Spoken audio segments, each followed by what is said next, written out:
Vă salutăm din avion. Astăzi am plecat din Thailanda, schimbăm țara, schimbăm peisajul complet după un an în Asia de Sud-Est. Avem un zbor de 6 ore până în Muscat, o să ajungem în Oman. Zburăm cu Salamer, o companie low cost din Oman cu care noi am mai zburat acum un an. Atunci am avut zborul până în Sri Lanka și am avut o escală în Muscat, deci am zburat Istanbul, Muscat, Muscat, Colombo. E ok, scaunele sunt ca și la low cost, dar de data asta ne-am luat locurile de la ieșirea de urgență, pentru că sunt locuri cu mai mult spațiu la picioare.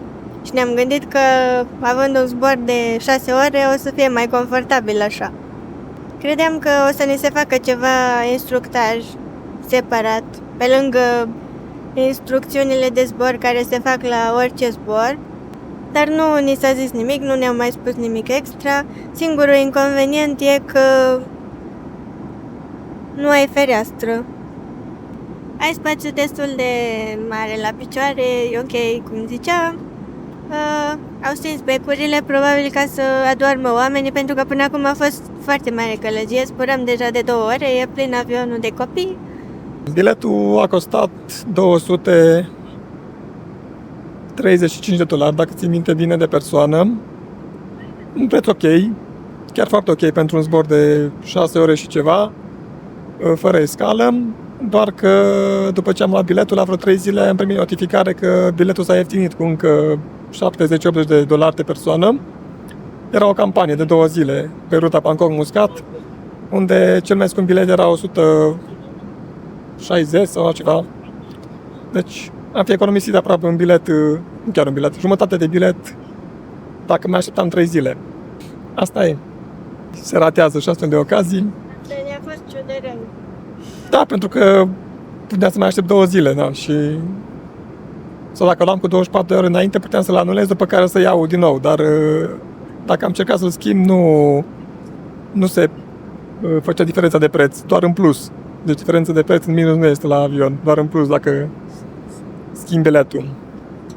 Salamer este o companie destul de ok, adică am zburat cu ei și când am venit în Asia, cum vă spunea și Andreea, și pot să zic că suntem mulțumiți de ei. Acum când am plecat din aeroport a fost un pic cam haos, pentru că în biletul ăsta aveam și priority check, adică ne puteam să mergem să ne îmbarcăm mai rapid sau să lăsăm bagajul, doar că am stat, cred că jumătate de oră sau mai mult, nu mai știu, până am lăsat bagajul și am luat boarding pass-ul.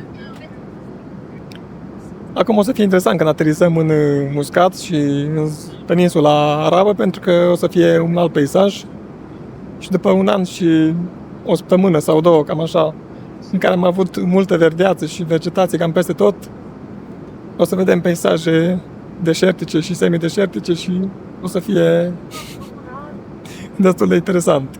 Da, e bine să schimbăm și peisajul un pic, nu?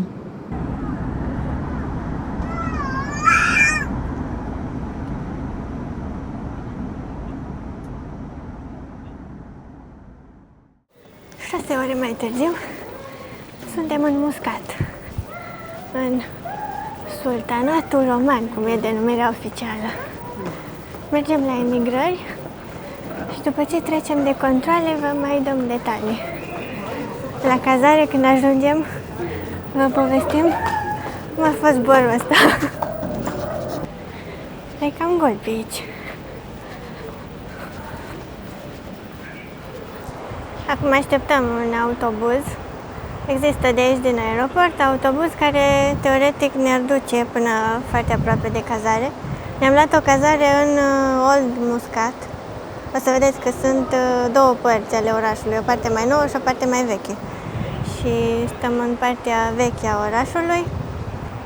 Aici când ajungi în aeroport sunt tot felul de taximetriști care te abordează, o să te ducă cu taxi, negociezi, dar nu aveam chef de asta. Și până ne lămurim cu banii, am schimbat ceva în aeroport, o să vă zic că dar era nervos că i-a luat comision. Și da, așteptăm autobuzul, tocmai a plecat unul, chiar în fața noastră, deci nu știu cât durează până vine următorul. Nu suntem chiar așa de obosiți cum ne așteptam sau cum mă așteptam să fiu.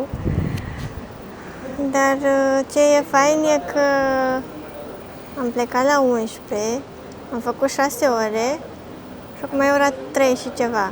Deci am câștigat niște ore din cauza diferenței de fus orar. Și ce mai e fain e faptul că nu e așa de umiditate. Deci nu se mai simte aerul ăla umed care l-am simțit în Asia. Am urcat în autobuzul local din Muscat, pentru că sunt vreo 5 linii de autobuz sau 6 și un bilet costă jumătate de rial, adică 6 lei aproximativ, da, deci $1 și puțin, $1.25, cam așa. Și cu asta o să mergem până în Ruvi, se numește, o parte mai veche a orașului și după aceea schimbăm până la cazare. Deci două locuri Da. la cazare. Da, o să fie încă unul, pe o distanță mai scurtă, cu o să mergem vreo 25 de kilometri și cu celălalt... Noi suntem în partea veche a orașului, Noul Muscat, și atunci... Am zis. Ai zis, așa.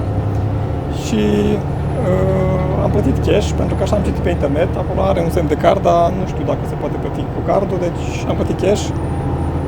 Am schimbat bani în aeroport, dar cumva n-a fost foarte inspirat, că am schimbat, cursul era ok pentru dolari, dar era comision. Nu mi-a spus că e comision și când am văzut doar pe chitanță, când am primit chitanța, comisionul era 2 riali, deci am schimbat $50 și practic $5 a fost comisionul aproape. Și am și scos de la un bancomat, unde am citit că n-ar fi comision. Bancomatul era chiar la ieșirea din aeroport, din terminal, deci nu l-am văzut acolo în țara de unde am luat bagajele. Acum o să văd acasă dacă are comision sau nu la bancomat și o să vă spun, dacă veniți în Oman și nu are comision, o să vă recomandăm. Da, autobuzele chiar sunt ok, arată foarte bine, curate și suntem doar noi și încă un domn sau doi. Și primul, cumva, șoc, așa să zic, pe lângă faptul că peisajul diferă și te uiți în jur și nu mai vezi atâta verdeață, nu mai vezi atâta oameni. Deci, practic, dintr-un oraș absolut vibrant, cum e Bangkokul și plin de oameni peste tot și de tuk-tukuri, de motociclete și de mașini, aici, în Oman, aeroportul era aproape pustiu, când am ieșit în aeroport era aproape pustiu, acum pe stradă, 2 mașini sunt pe stradă în fața autobuzului. Te superi. Nu mă supăr, doar că, na, după un an într-o... Ciudat un pic. Da, după un Dar an... las că avem nevoie de niște liniște. Da.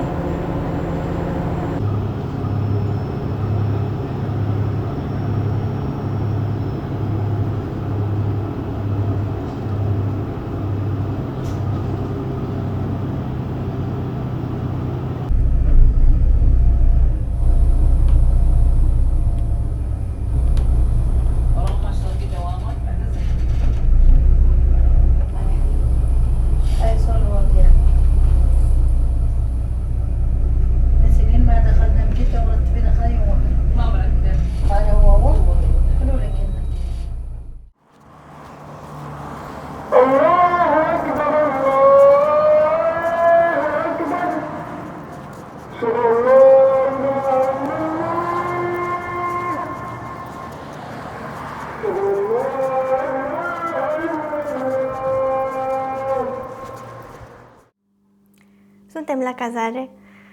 Am ajuns în partea veche a orașului cu autobuzul și după am mai mers vreo 400-500 de metri pe jos.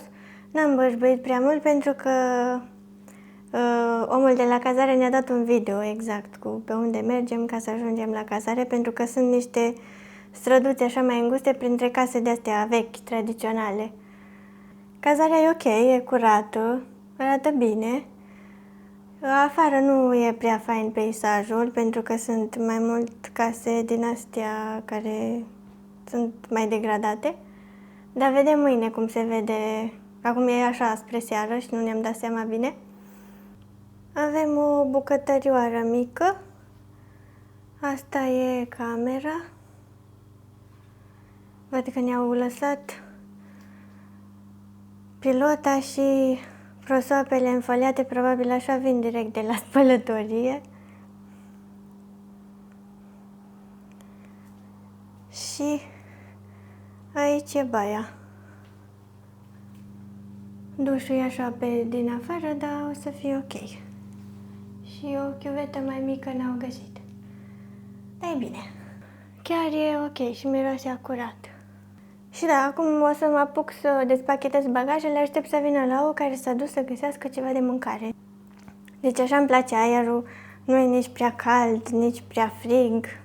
Aerul uscat, nu e umiditate și e super fain să te plimbi seara. Așa îmi place orașul cum arată, chiar arată foarte frumos. Și oamenii la prima vedere ni se par foarte de treabă. Și la emigrări acolo decurs totul foarte lejer și erau așa relaxați. Bine, și aeroportul micuț față de Bangkok. Și nici nu era aglomerat. I-am dus așa, nici n-am stat la cozi, a fost super bine. Doar oamenii aia din avion, Doamne! Deci n-am prins niciodată un zbor în care să nu fie oamenii așa, cooperanți. Adică dacă însoțitorul de zbor zice că trebuie să spui centura, trebuie să stai jos, trebuie să aștepți până decolăm, până aterizăm. Ei n-au nicio treabă, deci se ridicau toți înainte, deschideau bagajele alea de deasupra și însoțitoarele de zbor erau pe scaun cu centura pusă, deci era semnalul clar că trebuie să stăm jos. N-aveau ei nicio treabă și așa au fost și la aterizare și la decolare, deci nu țineau cont de nicio regulă. Și din cauza asta am și întârziat cu decolarea. Și o mizerie ce era în avionul ăla când am coborât. Doamne ferește! Deci, ziceai că s-au vărsat 70 de pubele acolo. Deși trec însoțitoarele de zbor cu containerul ăla și adună pungi, peturi, ce mai are fiecare. Mi-era milă de însoțitoarele alea de zbor, ce nervi trebuiau să aibă.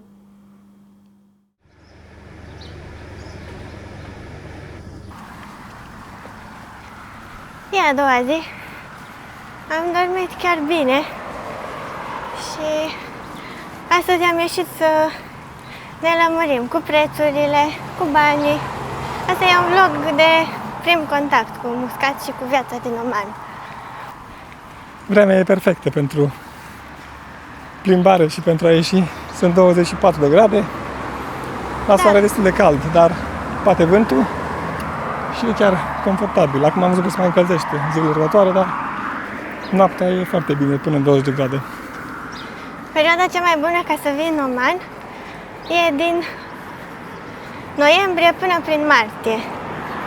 În restul anului sunt temperaturi foarte mari, peste 40 de grade, ajung chiar și la 50. Deci, asta ar fi perioada cea mai bună. Peisajul e interesant pentru că suntem înconjurați de munți stâncoși care au fost, uite aici, săpați ca să treacă drumul și ce ne place e că sunt trotuare cam peste tot. Cât am apucat să vedem din autobuz când am venit spre cazare și aici unde locuim sunt trotuare, poți să mergi pe jos până în centrul vechi al orașului, adică v-am zis că stăm în partea veche a Muscatului. Și e foarte curat prin oraș. Da, da. Nu vezi un gunoi pe jos. Și sunt așa mici forturi sau cum să le zic. Forturi, puncte de observare. Da, la pe fiecare colină. Da. Unele sunt folosite ca și puncte de observare pentru militari sau cum să zic. Nu poți să urci la ele, altele sunt mai mult de aspect, cred că așa, pentru vizual să dea un aspect interesant. Dar e foarte frumoasă zona, uite câte coline. Și sunt foarte multe case din astea tradiționale. Tot într-o casă din asta stăm și noi. Mergi pe străduțe înguste ca să ajungi la cazare. Da, sunt alei. Nu e străduță să intri mașina. Și se fac așa joase și din piatră sau pământ ca să fie răcoroase. Dar chiar ne place cum arată, adică e altceva, e foarte interesant. Da, să treci de la și peisaj diferit, ca și natură mă refer, adică nu mai e vegetația mixuriantă din astea de sud și de sud-est. Sunt munții ăștia care sunt stâncoși și golași. E cu totul alt peisaj. Oman nu e o țară ieftină, deține a treia cea mai puternică monedă din lume, după Kuwait și Bahrain. Și un rial înseamnă 2 euro jumate, 2,52 euro. Deci vă imaginați.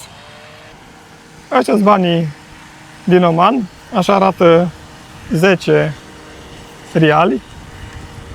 Opa, cam bate vântul acum. Cu sultanul pe... și sunt de hârtie. Sunt fain așa ca și concept, arată bine, adică și colorat și... Vă ziceam că denumirea oficială e Sultanatul Oman. Deci Oman e monarhie absolută. E condusă de sultani. De 10 riali înseamnă 120 de lei, 125 de lei. Da. Aici sunt 5 riali. Și așa arată un rial cu Asta e simbolurile. pumnalul lor tradițional.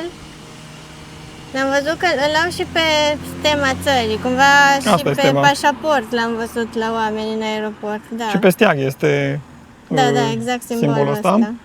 într-un colț al steagului, deci asta e un rial și așa arată jumătate de rial. Asta e Da, interesant, așa, exact așa scrie pe bancnotă. Jumătate de rial, deci nu scrie cum ar veni 500 de Da, sub unitatea lor de la un rial, scrie jumătate și scrie 1 pe 2. da, asta e foarte interesant, să ai o bagnotă de jumătate. Ca și cum scrie jumătate de leu. Da, 1 pe 2. Vă spuneam ieri când am ajuns în aeroport că am schimbat niște bani și mi s-a luat comision destul de mare, după care am scos bani de la un bancomat și nu știam sigur dacă acolo e comision, deci am scos cu cardul Wise sau Revolut, am înțeles că se poate folosi la fel pentru banca respectivă și nu mi-a luat comision, în afară de comisionul de schimb, care oricum îl iau, indiferent de ce bancă folosești. Și banca se numește Bank Dhofar, așa se numește, ceva cu verde. Deci dacă veniți în Oman și vreți să folosiți Revolut sau Wise pentru a scoate bani locali fără comision, Bank Dhofar e o opțiune bună, pentru că la cursurile de schimb de la casele de schimb valutar am înțeles că aproape la toate se ia un comision destul de mare sau cursul, mai ales la euro, e foarte prost. Adică pierzi undeva la 50 de eurocenți pentru fiecare rial, ceea ce e destul de mult dacă schimbi sume mai mari la un moment dat. Și cât am apucat să vedem, se poate plăti cu cardul la magazinele mai mari, dar în piață sau în astea am înțeles că nu. Acum urmează să vedem zilele viitoare. Legat de condițiile de intrare în Oman, noi când am plecat din Thailanda, la aeroport ne-a întrebat dacă stă mai mult de 2 săptămâni și când ne-a spus că nu, mi-a cerut biletul de ieșire din Oman. Deci pentru prima dată ni se cere biletul de ieșire dintr-o anumită țară pentru a putea sta fără viză. Se poate sta în Oman fără viză 2 săptămâni, adică 13 nopți. Practic, a 14-a zi trebuie să ieși în Oman dacă nu vrei să plătești viză. Viză care costă 20 de riali. Aia înseamnă aproximativ 50 de dolari, cam pe acolo, la cursul de schimb actual.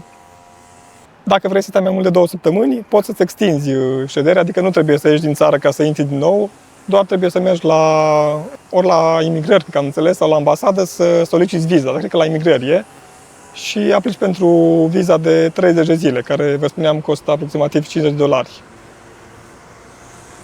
Deci cam asta e, nu e deloc complicat, la aeroport și la imigrări lumea foarte prietenoasă, zâmbește, oameni relaxați. E destul de simplu de intrat în Oman fără foarte multe formalități sau întrebări.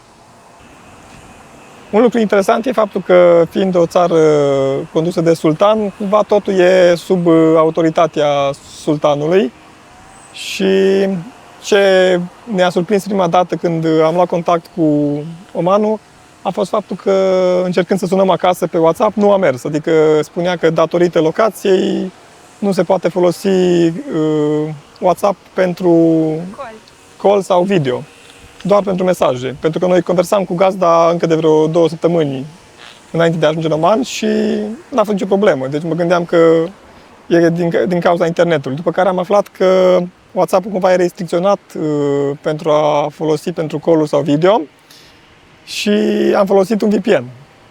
După care am citit și am aflat că și VPN-ul cumva ar fi, nu neapărat ilegal, dar acolo restricționat din cauza riscului de a fi folosit pentru activități care sunt ilegale. Acum, nu știu, în anumite surse spune că VPN-ul e ilegal, deci că nu e permis să-l folosești. În alte surse spune că e permis să-l folosești pentru chestii genul ăsta, să intri pe site-uri din alte țări sau pentru a vorbi în alte destinații. Deci recomandarea e să folosiți cu grijă internetul în Oman, mai ales dacă folosiți VPN. Și legat de faptul că suntem într-o țară musulmană, aici femeile poartă hainele tradiționale lungi, hijab, pe cap, și bărbații poartă și ei acele haine albe. Și e recomandat și turiștilor să fie îmbrăcați cât mai decent, cu umerii acoperiți, cu genunchii acoperiți. Nu doar dacă intră în moschei, chiar și pe stradă. Și e bine să fiți atenți la asta.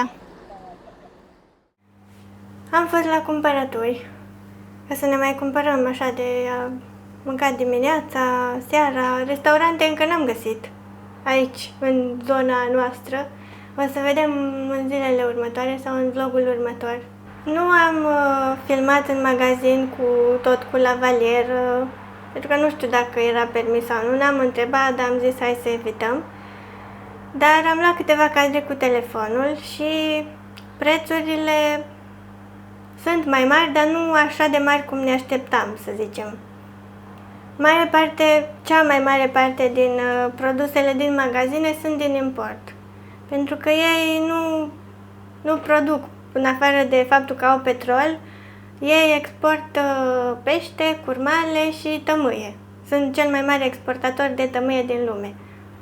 Dar în rest, o mare parte din alimente sunt aduse. Nu știu, dar am văzut câteva din Oman, dar foarte puține.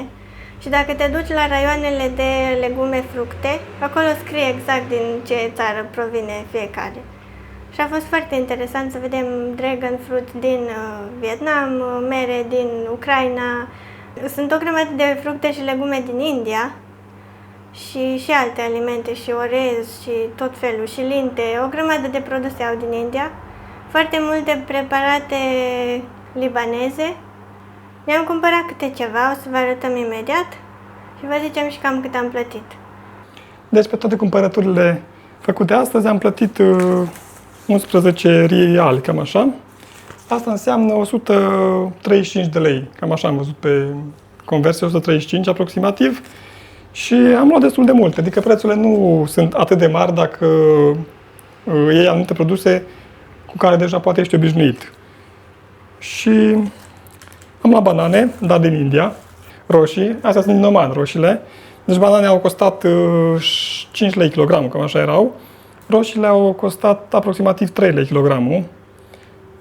Se vede că nu sunt chiar roșii de grădină, cum suntem obișnuiți în România sau așa, dar probabil o să ne țină. Da, deci sunt roșii cumva crescute ori în sere, ori în zone unde sunt cu îngrășăminte, probabil. Aici am luat ceva falafel care era deja făcut acolo. Și au asta să mâncăm acum. Da, și puțin humus. Și aici... Asta a fost, nu știu, cât înseamnă 0... Asta e 350 de bais, adică aproximativ 4,50 lei, cam așa, 5 lei. Aici am luat ceva ciocolățele pe care le știam din Malaezia, un săpun. Da, nu avem săpun la baie, de spălat pe mâini. Da. Și aici am luat murături. 2 kg de murături asortate egiptene. Pentru că știam de ele din Egipt când am fost. Sunt puțin picante, dar sunt bune. Și au mai mult morcov și nu știu exact ce era asta alb, nu mai țin minte. Nu mai țin minte nicio, dar le-am mâncat în Egipt. Da, și au și ceva castraveți, da, puțin ardei din ăsta iute, dar nu-i chili, e verde ardeiul. Și sunt foarte ieftine. Deci 1 kilogram înseamnă 4,50 lei, cam așa, 1 kilogram de murături. Că ziceai tu de faptul că au multe produse libaneze și astea, erau acolo murături sirene din Turcia, adică stilul turcesc, nu cred că s-a duse. Că practic erau castraveți murați. Da, adică gătesc după rețete siriene, indiene. Da, pentru că sunt foarte multe naționalități în Oman. Am văzut și în magazin și atunci cumva ei încearcă să găsească modul prin care să se adapteze mai ușor aici, adică să aibă și mâncare. Și atunci, fiind cerere mare de mâncare indiană și mâncare libaneză, găsește în magazin. Ne-am luat o caserolă de asta cam 10 lei.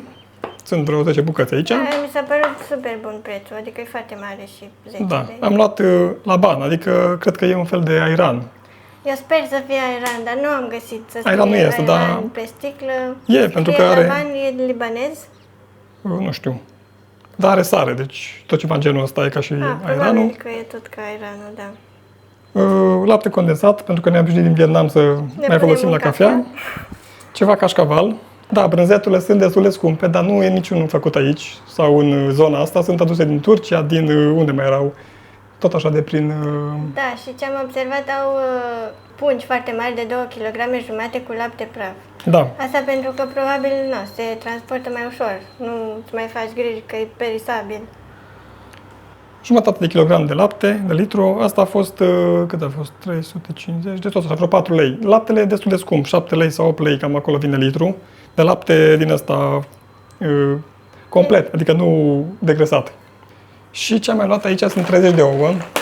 Opa. Ca să ne ajungă toate 10 zile cât stăm. Da, sunt ouă destul de mari, probabil că se vede. Am dat aproximativ 24 de lei pe 30 de ouă. Deci vine... Mă, nu știu exact cât e în România, de când am fost noi, de când am plecat. Când am plecat... Dacă noi comparăm cu prețurile din Asia cu care eram Da, obișnuiți acum... de un an de zile. Acum în România nu mai știm cât costă. Da, în Vietnam, de exemplu, 30 de ouă era undeva la 12 lei, în Thailanda vreo 15-16 lei. Deci, na, aici a fost 24, dar sunt destul de mari. Acum e ok, pentru că ne ajunge până plecăm. Da, ideea e că asta am vrut, să avem ouă pentru fiecare dimineață, să...